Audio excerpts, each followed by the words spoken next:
William, I'm trying to go through this transition right now. And, I highlighted in another one of your videos from years ago, you talked about sort of your 4 big keys, the willingness to be lonely, which you talked about. I don't want to be lonely, but I guess I have to be willing to be. The power of humility, the ability to accept pain. Can I interrupt real quick? I was going to say, Paul, I wanted to get your thoughts on it because go ahead. So here's the deal, William. The thing that I found interesting is everyone in this world thinks they're different. Everyone in this world brags about, oh, I'm an independent thinker. I'm doing this. Everybody, and that's my biggest frustration is when I talk to people, they say, the biggest thing is that I found the most frustrating for me, is that people tell me, I always give the example of this, William. In 2006, 2 friends of mine, I was 24, 25, at the 25 at the time, and 2 friends of mine sat me down. They're just starting their career out and said, Paul, we want to start saving. I said, great. First question I asked them, this is way before I was an ultra value investor. I said, if the market fell 50%, what would you do? Oh, well, we'd buy more, right? Because it's cheaper. Exactly. So here I was thinking to myself, these guys get it. That was 2006. Fast forward, I get an email in 2009. Paul, what is going on here? I'm like, well, if you remember, we talked about this and you're going to buy more. I've sold everything. Wait, what? I've sold everything. I can't see it go to 0. Are you still buying, Paul? Yeah, big time. So here and this is the biggest frustration I have now is people tell me, oh, I can withstand 30, 40, 50% drops. You can't. That's even it's hard for me to stand 30, 40, 50% drops. And I'm a tried and true value investor who relishes in that. But I still look at it going, not many people realize what it's like to actually go through something until they've gone through it, right? And it's easy to say, I'm okay seeing a 50% drop when the markets are up record numbers every single day, right? So with these value investors, they gravitate towards prices falling, things like that. It's just, everybody talks about wanting to be different. And I always tell people, look at their actions, not their words, right? And that's why I always tell people, as part of my self-edification is I can show you the emails from 2009 where literally I was emailing bankers and lawyers saying, buy more, buy more, buy more, and then writing back like, you're the only person buying. I'm like, okay, but the world's not going to end. And I don't mean it to say, pat myself on the back. I look at it as saying, everybody out there right now, like you said, when you check out our YouTube channel, you're like, wait, these guys know what they're talking about. Because on YouTube, no one knows what they're talking about. They just have a camera and a microphone and all of a sudden they're geniuses. So, when you meet these investors and when Seth says to me, Paul, you sound like these guys, it's not meant to say I'm this. I just say to him, it just shows that value investors all sound the same. We just all say the same things in general. So that brings up a few really interesting points. There's a quote. I don't want to sound sort of facetious in quoting him, but Mike Tyson, the boxer, famously said, everyone has a plan until someone punches them. I had that on a shirt. I have his T-shirt that says that. It says everybody has a plan until they get punched in the face. William, Paul was watching a Mike Tyson clip just before we started this interview. I mean, keep going though. Keep going. Preparing to beat me up. Yes. So I think one of the things that you want to know is how have you operated in the past when I'm trying to think of euphemisms for things hitting the fan. When things fall apart, how have you coped in the past? Relationships. So, how have you dealt with pain? How have you dealt with markets tumbling? How did you deal with the market tumbling during the start of COVID? Mm-hmm. Because I am kind of weird and because I've started a lot of these people, I did buy multiple times, during that early COVID period. Likewise, in 2008, 2009, I bought way too early and got kind of hit as the market was plunging. But I still kept buying, and it kind of worked out. So temperamentally, I'm able to do that. But I also am aware that I'm not particularly rational. I'm not particularly patient, and I'm overly emotional. And I get kind of carried away with certain things, or that I'm fearful. I'm all of these things, William. Yeah, I'm all. This is you're saying me, and so keep going because Paul is tried to.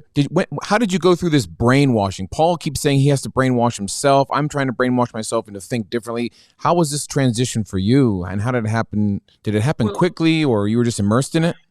I think part of it, just to finish that point, you need to know yourself. So you need to know, here's how I'm wired. And so you need to play a game that suits your temperament. and that's really important, right? If you're a very fearful person, it's going to be really hard to buy stuff when the market's imploding, but at least you know not to sell. Right. And so maybe you're not smart enough and brave enough to buy like crazy, but at least don't sell. That's a good We point. see that a lot.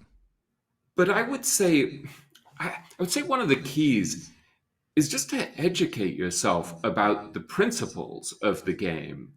And so how do you know what to do when you're flying blind? It's kind of like if you were trying to land a plane and you'd never sat in the cockpit before and you had no idea, and suddenly there's incredible turbulence, you'd be like, oh my God, is it crashing? What would you do? You wouldn't have any idea. You wouldn't be like, well, here's the autopilot switch and here's we'll land automatically. You can see this is the full extent of my knowledge of flying. It's now exhausted and the analogy has to end. But when it comes to investing, also, you actually have to learn the rules of the game. And so one of the things that I was trying to do in this book was actually distill the laws of the game by talking to these great investors and saying, so how do you play? And so one of the things that was incredibly helpful and clarifying for me that I think has helped me to kind of brainwash myself, Seth, to put it that way, was I spent an enormous amount of time with people like Howard Marks or Joel Greenblatt, and these are kind of the great decoders of the game of investing, and they are game players. I mean, it's interesting. Someone like Howard Marks plays backgammon, he loves backgammon. Joel Greenblatt also loved betting on dogs when he was a kid. I mean, they're code breakers. They like to play games and figure out how to stack the odds in their favor, and they take that approach with investing. So one of the things that Joel Greenblatt, most of your listeners may not have heard of Greenblatt, but Greenblatt within the world of hedge fund managers is a sort of legend among legends. He ran this fund that famously went up 40% a year for 20 years, which is just unheard of. And what it meant is basically you turn $1 million into $836 million over 20 years, which is a really neat trick if you can pull it off. Not many people have That is a managed cool to do trick. it. And so I end up going to interview Greenblatt multiple times. One time we're sitting at his house in the Hamptons. He's got this incredible view, sort of total master of the universe. You look at this guy and you're like, this guy won the game, right? And he's sitting there. He's got this beautiful lawn overlooking the Atlantic Ocean, and he's got like basketball hoops, and there are surfboards leaning up against the house. And he's got this beautiful furniture out on the deck, and he's got like 5 kids, and he's written best-selling books, and he's kind of good-looking and charming. It's really annoying, and he's a really nice guy as well. So it's like, and he's standing there while everyone else is sort of sweating on this hot summer day. He's there, wearing kind of jeans and loafers with no socks, and so this is the guy who's just sort of won the game of life and the game of investing. And I'm like, so how do you beat the market? Like, what do you do? How does investing work? What's the secret of investing? And he's like, William, it's so simple. He's like, it all comes down to this. He said, you value a business, and then you buy it for much less than it's worth. And he's like, that's it. That's the entire game. And so, and I know this is something Paul has talked about in previous episodes, and it sounds so simple that it's really, really easy to underestimate the importance of this idea. That what you're basically doing is saying, well, okay, so here's what this company is worth. Here's how the market values it. What am I getting for my money? And and the beautiful thing about investing is that if it's not a good deal, you can just pass. You're like, no, I don't have to do that. And so what Joe Greenblatt was doing with that fund that did incredibly over 20 years was he would just wait for things that were extraordinarily mispriced. And you see the same thing with all of the great value investors. They're just looking for what Charlie Munger, Warren Buffett's genius partner, calls mispriced gambles. And so most of the time, they sit around twiddling their thumbs, doing nothing. They just read annual reports and go visit companies and wait for bargains. And then once in a while, something comes up. I have a friend, a guy called Josh Karasoff, who I've invested with, who's hedge fund manager, and really nice guy. It's a similar type of approach to this, like very concentrated portfolio of about 12 companies that he owns for the long term. And he wrote to me this morning. He's like, I can't meet for lunch in the next few weeks, basically, because he's like, I've got 2 investment ideas that are really exciting. And he's like, so I've got to really focus on researching them. And one of them I have to probably go travel. And I think that's really interesting, right? Like I can actually see the excitement of someone finding a rare opportunity. It's like, maybe this is a mispriced gamble. Maybe it's undervalued. And so this is not, I mean, we live in a world where there aren't an overwhelming number of opportunities to buy mispriced gambles, to buy things that are cheap. And so when you look at the great investors, they are these mavericks who are standing back, waiting for the mispriced gamble. And Charlie Munger, Buffett's partner, has this really beautiful image that's very profound to me, where he says an investor should be like a spear fisherman. And so he says, you're standing by the side of a stream with your spear, and then every once in a while, a fat, juicy salmon swims by and you spear it. And the rest of the time, you're just doing nothing. He said, maybe you wait 6 months before another salmon swims by. And so most of the game of investing is actually a matter of waiting for these opportunities. But this is if you want to be a great investor. This is if you're someone who can stand aside from the crowd and make these infrequent bets. And one of the most important things is to have the self-knowledge to say, as I've done, I'm not actually equipped to do that. And so one of the things Joe Greenblatt said to me is, once you know that the essence of investing is to value a business and buy it for much less than it's worth, that raises really important questions. You've got to say to yourself, well, do I know how to value a business? Mm-hmm. No, I don't. I mean, I used to work at Forbes and stuff like that, and we had to, look at balance sheets and stuff, and we could interview lots of people who are really smart about valuing businesses. So, maybe I could fake it, but the truth is, I'm not very numerate. I never took an accounting class. I don't really care about valuing business. I'm not really that interested.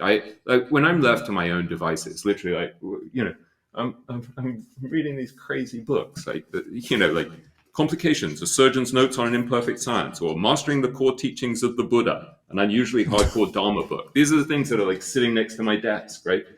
The thing I was reading this morning, it's a book by a guy called Chogyam Trungpa called The Path of Individual Liberation. Like I'm a kind of weird mutant guy who's sitting around reading books on the path of individual liberation. I don't really want to be. Buffett is sitting there with his blinds closed, reading annual reports. Right. And so you kind of have to ask yourself, am I interested?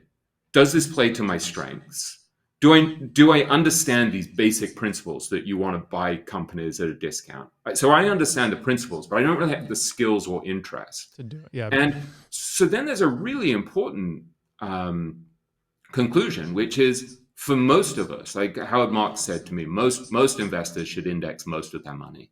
And so if I'm trying to be honest with regular investors, the default position is that you should have a big chunk of your assets in index funds, which track the market at an incredibly low price and will outperform most professional money managers because you don't have the drag of high expenses. And so for me personally, I have a portion of my investments in index funds, both in the US and a global index fund run by Vanguard. I'm not saying this as a financial advisor. I'm just saying this is my conclusion, is I know that I better not delude myself into thinking I'm smarter and more knowledgeable than I am. And so to have a portion of my money and my kids' money and my wife's money in index funds is a really empowering admission of my own incompetence and laziness and hubris and self-delusion, to just say, well, am I equipped to win the game of picking individual stocks? No, probably not. So I shouldn't do it. But at least I understand the fundamental principle that I need to be buying stuff for less than it's worth. And that itself is incredibly powerful, because what it means is that during these periods where everyone's getting very carried away, which is a bit the period that we're going through at the moment, yes, it seems to me. A bit. One way of putting it. yeah, just be careful, because you don't want to assume that because everyone else is getting rich by doing stupid stuff, the rules of gravity and investing have, and that suddenly it doesn't matter how much you pay for stuff. It still matters. But what makes investing so difficult is that there are these long periods where, to use a phrase from Nassim Taleb, you can be a lucky fool. And so you can look at these morons who are doing incredibly stupid stuff, betting on things they don't understand, taking tremendous risks and making so much more money than you while you're being sensible. And that's really painful. And so and some of them are 17 and 18 years old. That's the frustrating part too. Or younger. Yeah. And so to understand the rules of the game is very important, because it keeps you straight in these moments where what you're doing no longer works. And so part of what I'm doing is I'm looking at things like Bitcoin, and I'm like, I'm such a moron. I remember Bill Miller telling me to buy Bitcoin when it was at 8,000, and he's been buying it since it was 200, and now it's at what, 60, 65,000. And so there's a part of my nature that's like, I should pile in now. Everyone's getting rich doing this. And then I have to think, well, what Charlie Munger would say is that it's a standard stupidity to pile into something that you don't understand. Correct. And that's making everyone in a hurry. Now, I may be wrong. It may actually be, and I think Bill Miller's brilliant. Bill Miller keeps telling me, no, it's going to go up tenfold. And Bill may be right to understand that if in the course of my life I reduce the number of stupid things that I do, or I'm taking reckless risks on things that I don't understand because I'm afraid of missing out, over the course of a lifetime, that's going to serve me pretty well. So I may be wrong about Bitcoin, or I may be wrong about Tesla. But if I reduce the standard stupidity of chasing after things that I don't understand, that everyone else loves and that are really hot, if I stop acting like a heat-seeking missile, I'm likely to have a better outcome.